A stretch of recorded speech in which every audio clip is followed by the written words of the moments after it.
Hi, I'm Nehf, thoroughbred trainer and owner here in Southern California. We're going to take a look at the final few strides of Exaggerator and Nyquist in this year's Kentucky Derby. Of course, the race was won by Nyquist by 1 1/4 lengths, but we're going to take a close look at these two riders and precisely what they were doing at the final stage of this race. And you may ask yourself, why are we looking at Mario Gutierrez and Kent Desormeaux as they approach the finish line in this year's Kentucky Derby? The reason is we may find a clue as to how much horse each of these riders had left. And that could help us make a better choice when it comes time to place our bets for the Preakness and the Belmont Stakes.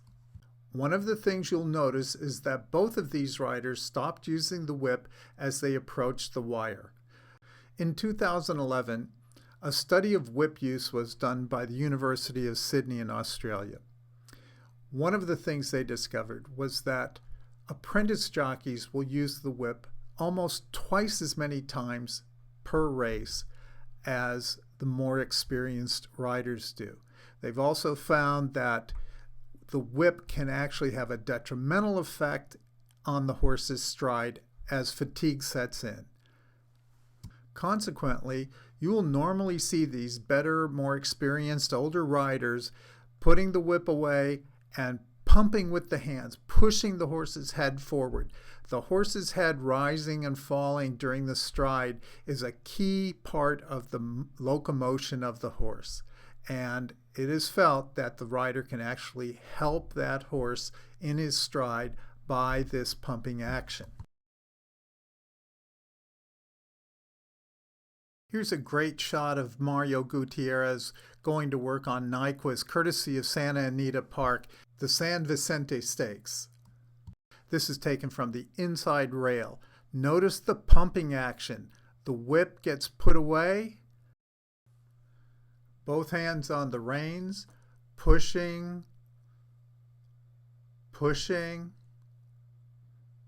And once he realizes he's got the race wrapped up, he eases up, raises up in the irons, and the victory is his.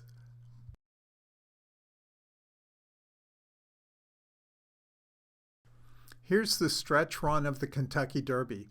Mario takes the lead. He knows he's got Gun Runner beat. He looks back to his left, looks back to his right.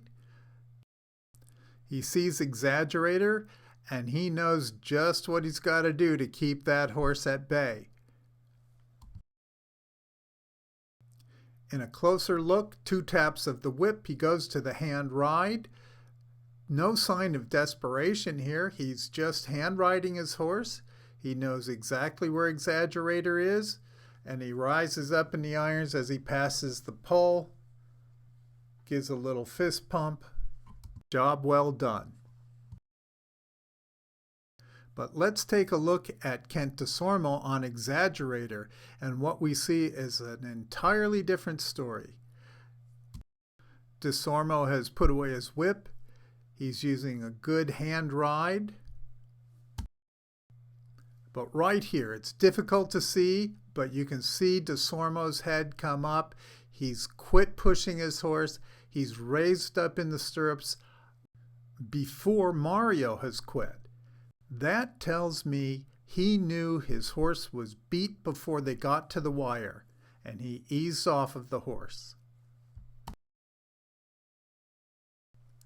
So based on this subtle observation, I'm going to say I think Nyquist finished a little stronger than Exaggerator. And I know that's contrary to what a lot of people are saying.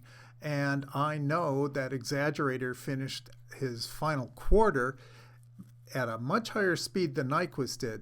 But Nyquist got there first. You just can't deny that fact.